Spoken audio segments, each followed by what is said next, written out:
get at this. I'm going to be brief. I'm going to be balls to the wall. And I'm going to establish total and complete, indubitable credibility. You're looking at a man, again I say it, I'm 5'4" in my shoes. I'm 210. I have a 45, 46-inch gut wind. I have no neck.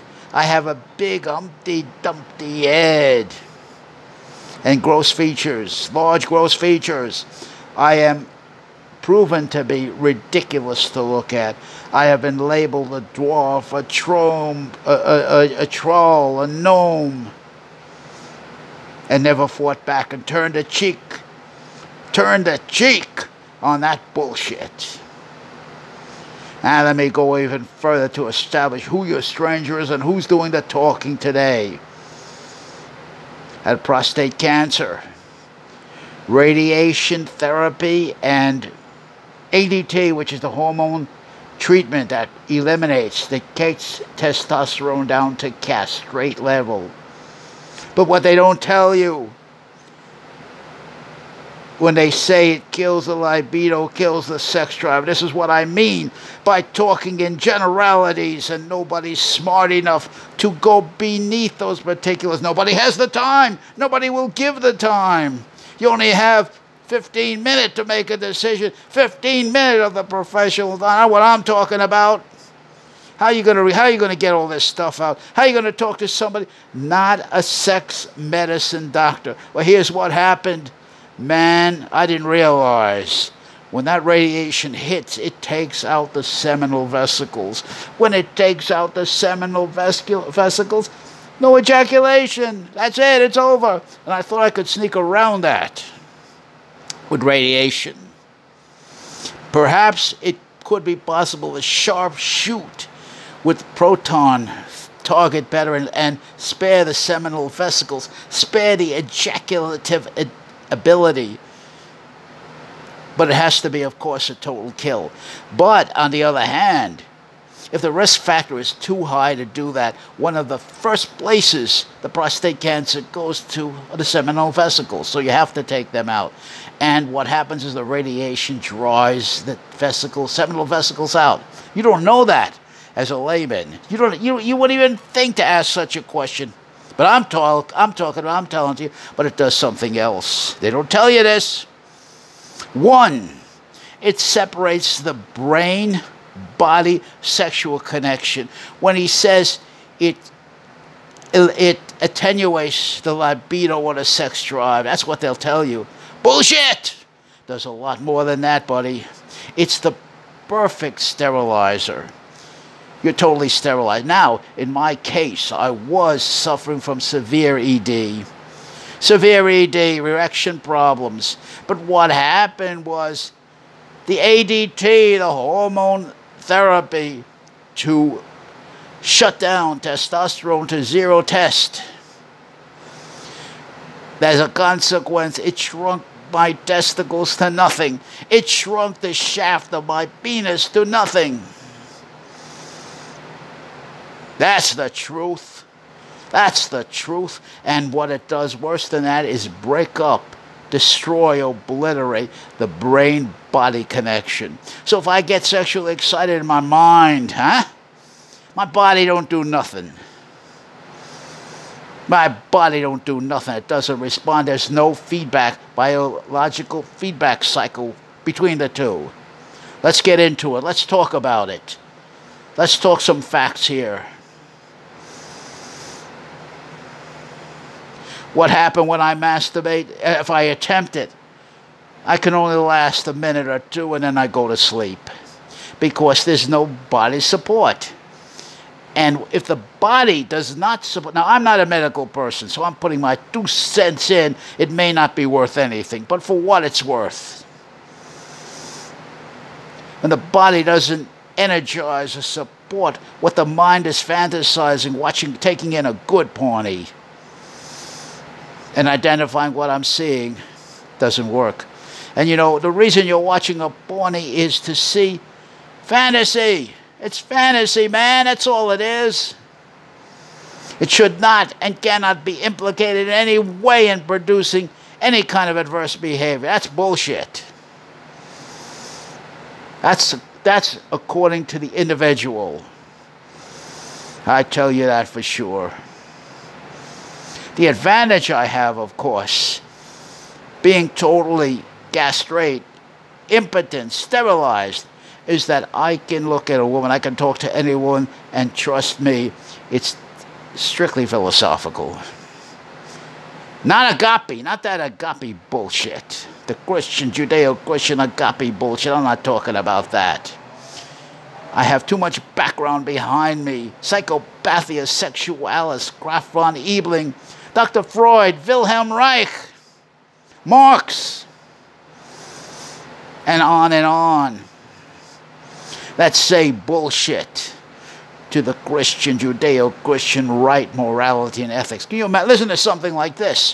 When I was a kid going up past the Butcher's Wesleyan Methodist Church, and they were having counseling for couples only.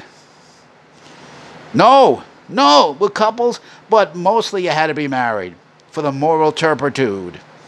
And if I want to get in as a single, I'm not going to get in. But I don't want to go in. I don't want to hear none of that bullshit. I remember when my pastor converted me to Jesus.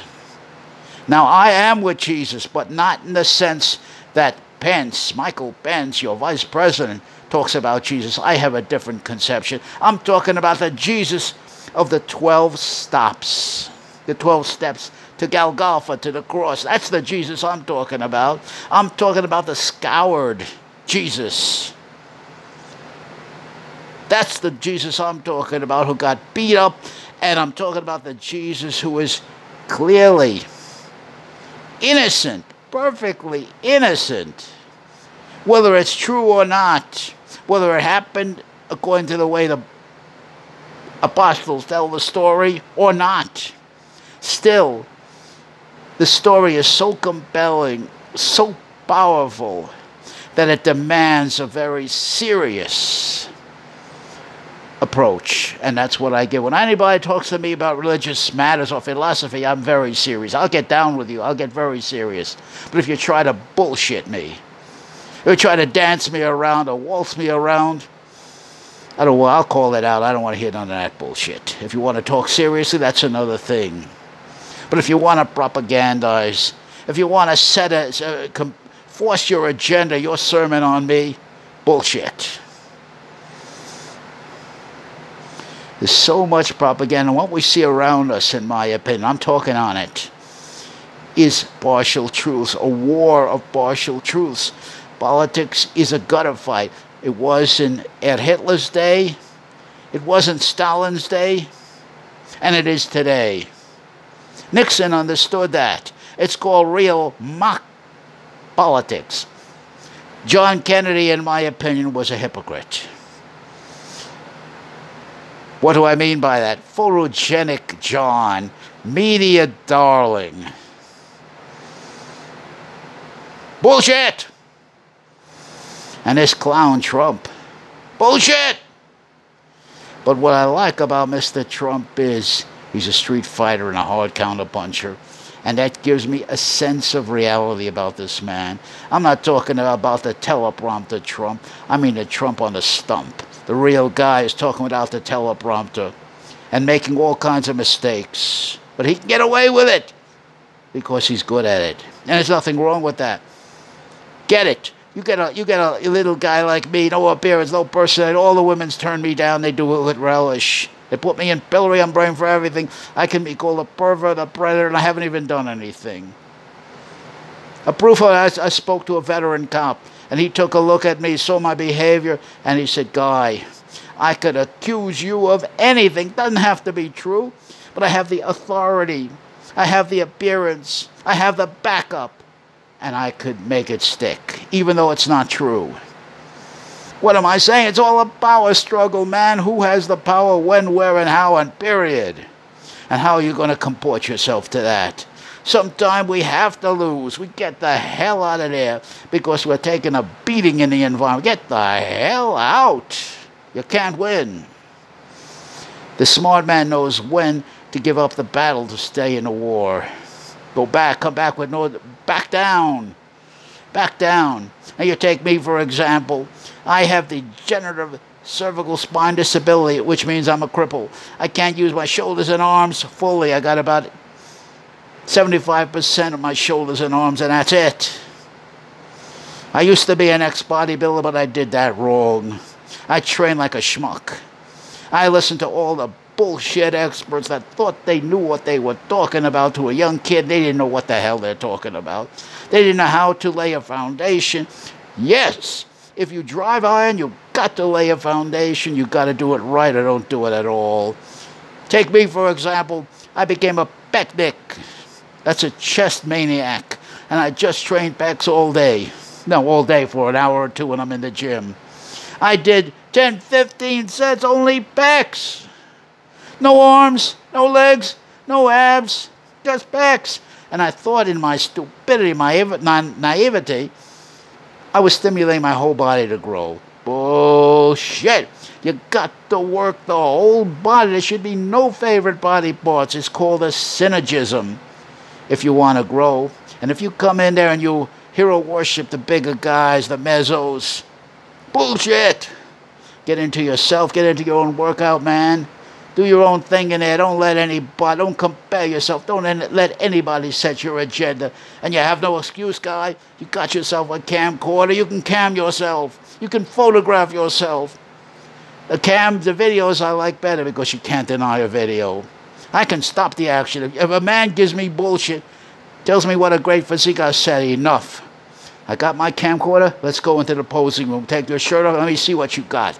I'm going to film you from every angle. I can stop the and completely analyze. Let's see what you got. They don't want to go any further. If they're bullshitting, they'll make an excuse to get away. Prove it. Prove it. If you claim it, prove it. How do you know you can do what you say you can do? Have you ever done it? And has somebody who knows what they're looking for, not some bullshit asshole that you talk to, I mean a professional that knows precisely what to look for, tells you you're any good? There's the bottom line.